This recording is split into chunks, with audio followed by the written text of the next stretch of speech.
구반문촉이라는 말이 있습니다. 장님이 쟁반을 두드리고 초를 만져본 것만 가지고 태양에 대해 말한다는 뜻입니다. 실체적인 진실과 진정한 의미를 파악하기 위해 눈에 보이는 것이 전부는 아니라는 것을 새기라는 말이기도 합니다. 공자와 같은 위대한 현자도 일찍이 이와 관련된 실수를 저지른 적이 있습니다. 공자가 제자들과 함께 세계 여행을 하던 도중 누명을 뒤집어 쓰고 진나라와 채나라로 가던 길에 갇히게 됩니다. 그곳은 황량하며 외딴 곳이었고 사람도 살지 않았습니다.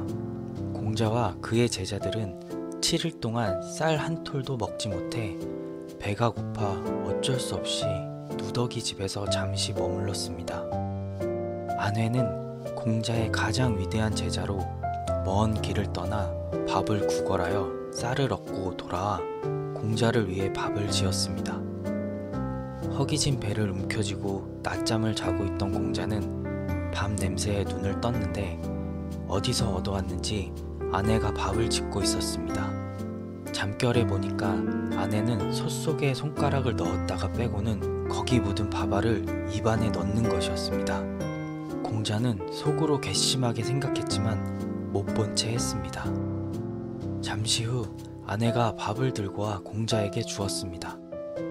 공자는 잠자리에서 일어나면서 아내에게 이렇게 에둘러 말했습니다. 오늘 나는 내 조상의 꿈을 꾸었다. 그러니 지금 차례를 지내고 싶다. 그러자 제자 아내가 황급히 말했습니다. 안 됩니다. 차례상에는 깨끗한 것을 올려야 하는데 아까 밥솥 속에 티가 들어 있었습니다. 제가 그것을 손으로 걷어냈는데 그냥 버리기 아까워서 입안에 넣었습니다. 이 말을 듣고 공자는 한참 동안 생각에 잠겼습니다. 이윽고 제자들을 불러 한숨을 쉬며 이렇게 말했습니다. 나는 지금까지 내 눈으로 본 사실만을 믿을 수 있다고 생각했는데 내 눈조차 믿어서는 안 된다는 것을 깨닫게 되었구나. 그리고 마음만은 믿을 수 있다고 생각해 왔는데 그 마음조차 믿을 수 없다는 것을 알았다. 제자들이여, 자신조차 알아가는 것이 쉽지 않음을 명심해야 한다. 눈에 보이는 것이 반드시 진실은 아닙니다. 눈에 보이는 것이 반드시 본질도 아닙니다. 어떤 일이나 광경을 봤을 때 첫 인상에 선입견이 생겨 객관적이고 이성적이며 정확한 판단을 하지 못하고 잘못된 길로 빠지는 경우가 많습니다. 참으로 유감스러운 일입니다.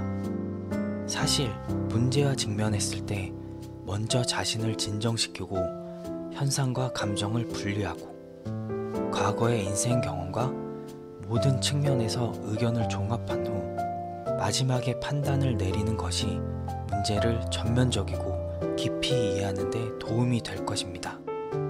어쨌든 공자와 같은 위대한 현자도 일찍이 이런 잘못을 저지른 적이 있는데 하물며 보통 사람인 우리들은 어찌해야겠습니까?